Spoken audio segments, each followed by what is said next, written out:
Thank you. So then I want to introduce the next presenter.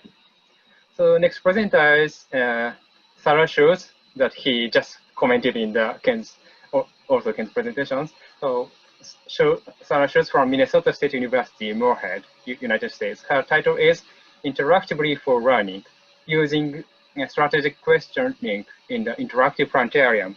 So, Schultz, can you? Yeah, I'm trying to get my screen to share here, so. Okay, so please start. There we go. Can you see it now? Yes, it's okay. Okay, great. Well, whoops.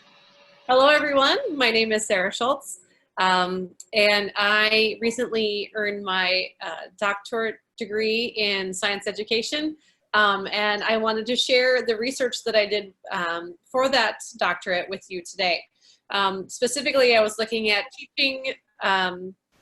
teaching techniques in using them in the planetarium in order to make it more useful for learning.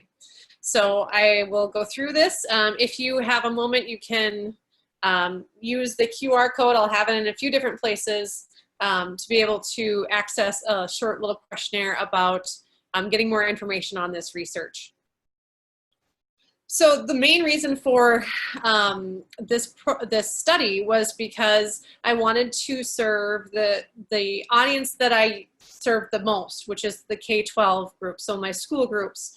And I wanted the planetarium to become an extension of the classroom environment. So what they're doing in their classrooms, I wanted to be able to reinforce and make an extension in the planetarium, as opposed to more of an entertaining kind of a one-off field trip where they do something fun and maybe learn something, but it's not really tied to what they're doing in their classrooms. So what I thought about doing was taking some of these concepts and these strategies that have been thoroughly studied in classrooms and see if they can be applied in the planetarium as well. Because the goal is to really make the planetarium a better learning environment for the students. So specifically, I wanted to look at active learning, and I wanted to focus on something that we're already doing as planetarium presenters. So that's using our voices and using conversations to ask questions and learn more about what our audience understands and what they don't understand. So active learning, I've done my research, obviously, and it's really well supported in the literature. And especially when you have something called formative assessment. Many people are familiar with summative assessment in the sense that that is taking an exam at the end of a lesson to gauge how much you have learned. But formative assessment is when you're really looking at what people are learning as they're learning it. So it's assessment for learning. And it's a way to really help guide your presentation so that it's helping them learn along the way. So I wanted to look at interactivity in the planetarium, and it has been found in the past by others that to be much more effective in helping learning and retention for audience members. So if we want our audiences to come away with learning more, then we need to interact with them as opposed to just talk to them. And many classroom educators already understand this. They know that they can't just talk to their classrooms the entire day and expect them to remember what they're talking about. They need to be engaged in their learning. And so in the past, they've implemented this active learning in the planetarium, and there have been other teaching strategies that have been successfully implemented in the planetarium as well. So the idea of bringing active learning and formative assessment into a planetarium presentation really wasn't too crazy. Other people have done similar things. So as I mentioned, formative assessment is assessment for learning, and it really, what it does is it allows for the presenter or the teacher to really adjust their teaching according to the understanding of their students. And so instead of following a specific list of topics that they're going to address, they're kind of checking in with their students along the way and really giving the students feedback on what their understanding is, as well as being able to guide their own instruction. And in general, this formative assessment has really found to have positive impacts on the learning and student achievement. So specifically, there are all kinds of different types of formative assessment, but specifically, I'm looking at strategic questioning because that's something that we really already do in the planetarium. We ask our audiences questions and to engage with them. And so if we take that questioning and make it a little bit more specific to the learning, then we can be a little bit more purposeful and hopefully help our audiences understand things a little bit better. So this is my theoretical framework for the study. The most important thing that we need to look at is the top two levels, this assessment conversation, which is the strategic questioning that I was mentioning, and the ESRU cycle. So I was looking specifically at using the ESRU cycle, which was developed by Ruiz-Primo and Furtak, and it's a way to basically gauge the level of, and basically determine an assessment conversation and what the, how good an assessment conversation is. Like, are you really asking deep questions, or are you asking surface level questions that really aren't getting to the understanding of your audiences? And so specifically, we're going to look more at this ESRU cycle. So the ESRU cycle, the E, S, and R, and U all stand for different things. So for the E, we have the teacher eliciting a response. The teacher asks a question to their students. The student, the S, is the student responding to that question. The R is where the teacher recognizes that student response. So the student needs to know that they've been heard and their response has been noted. The most important part of the ESRU cycle is the U. The teacher uses that response to then guide their further interaction with that student, as opposed to saying, yes, that's correct, or no, that's not correct, and then moving on. They're taking that and saying, well, why do you think this? Where is this understanding coming from? And building on what they're getting from their students.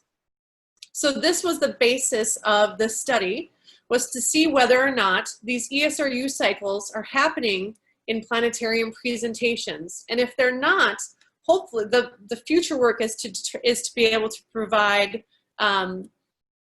professional development opportunities for teachers and for planetarium educators to be able to use these questions and do a better job of teaching in their planetariums. So I just mentioned that that was kind of the idea of my study. I wanted to find out whether this was happening. And if it was happening or wasn't happening, I wanted to find out why. Are people doing a lot of this? Why are they doing a lot of this? Are they not doing a lot? Why aren't they doing this? And so those were the two phases of this study. So first of all, I wanted to find out if it's happening in planetarium presentations, and then what influences might be affecting this relative use or absence of these ESRU cycles. So the first stage was to collect recordings from planetarium presenters from across the United States. And I also had them fill out a questionnaire so that I could get some more information about their facility and the presenter themselves. The second stage was to conduct semi-structured interviews with select members of the participant pool to get a better idea of the factors that might be influencing their relative use of disease assessment conversations. So you can see here from the questionnaires, there were lots of different types of planetariums in the study. The majority were on the smaller side, but we did have representation from our small, medium, and large planetariums. The majority of them were unidirectional, with some of them being omnidirectional. So omnidirectional being circular seating as opposed to unidirectional, more like theater seating. And the projection systems, we had a mix of all of them, but the majority were digital. The research participants were almost half and half, male and female, and they had a range of experience in the field from 1 to 40 years. Additionally, I asked about the type of show that they were presenting and the length of that show. So the majority of the shows were for schools, so public, external school groups and internal school groups made up over half, and then slightly less than half was for public. And the way that I define that is that internal and external school groups are obviously like a teacher brings in a group of students. A public show could be for anybody. It could be for a public group. It could be for Girl Scouts or Boy Scouts or a church group, or it could just be for general audiences. Additionally, we had a wide range of lengths for the shows from 15 to 90 minutes, and you can see how those lengths broke down as well. In stage 2, I did 8 interviews with individuals from the participant pool, and each of those were representing a varied level of ESRU use, from very high users to some that had no ESRU, complete ESRUs in their presentations, as well as some in the middle. And the idea was to get an idea for why they had the level that I was seeing. Overall, from listening to about 26 hours of planetarium recordings and analyzing well over 600 questions that were asked in those 26 hours, very few of these presentations had any ESRU complete cycles. So it's getting to that U part that I was talking about earlier. So you can see that 77% had 0 to 2 in normalized to a 30-minute presentation. So there was, what I found overall was that there was very little of these complete ESRU cycles happening, although lots and lots of questions were happening during these presentations. They just weren't getting to that U level. So you can kind of see this a little bit better here. Of all of my participants, I had 26, 20 of them fell in this very low using level. And we had 2 outliers up here in the higher using, and then 4 right in the middle. So overall, I really didn't see a lot of complete ESRU cycles happening in these presentations. I also took this data and compared it to the questionnaire data that I had, those pie charts that I showed you earlier, and I found no real relationship between any of these demographics and the level of ESRU use. Going into the study, I kind of expected that maybe if you had a longer show, you'd have a more opportunity to ask more questions and you would have a higher ESRU level. I didn't see that here. Additionally, maybe for a smaller dome, you'd be able to interact with audiences better, and so you'd be able to ask more questions. Well, one of my highest ESRU levels was in a very large dome. So there really wasn't a whole lot of, I didn't see any real relationships between any of these demographics and what I was seeing in the data. So overall, the answer to research question 1 is that there's very little being done in planetarium presentations at this time, and there was no real indicator from the questionnaire demographics that would explain why. Looking at question 2 with this, the semi-structured interviews, the majority of the presenters shared with me that they maybe don't value using active learning because their main goal is to engage and inspire as opposed to teach, which makes sense in hindsight because it's a lot of pressure to put on a planetarium presenter when you have maybe 30 minutes, maybe 45 minutes, and you want to make them actually learn something and remember it so that they can take that back to their classroom. That is a lot of pressure. And so you maybe are not expecting to teach them things. You're just hoping that they'll be curious. You hope that they'll look into it more and they'll want to learn more about this information beyond the planetarium presentation. Additionally, some of the presenters were using these strategies as more of a classroom management tool. So keeping people quiet in their seats, focused on what's supposed to be happening as opposed to distracting others or distracting themselves. Some of the presenters mentioned that they didn't feel like they were very aware of the different options or the different types of active learning that can take place in a planetarium. And so they kind of don't know what they don't know. If they knew more about it, maybe they would be more likely to do it. Also, time. Everybody, we have this much time and this much stuff to cover. And so they felt like they did not have enough time to really engage with their audiences the way they would have liked to. So overall, from this study, there exists an opportunity for professional development to help presenters and educators be able to use the strategic questioning and learn more about it so that they can use it to help teach their audiences better. So for better retention and better understanding. And with these results, I'm really hoping that I can develop these opportunities for presenters so that we can all do better. We're all doing a great job in the planetarium, and we're all asking lots of questions, but we can take it just a little bit farther and do just a little bit better to make it more of a learning experience. So my question to the rest of you is, what kinds of things do you need in order for you to be able to participate in a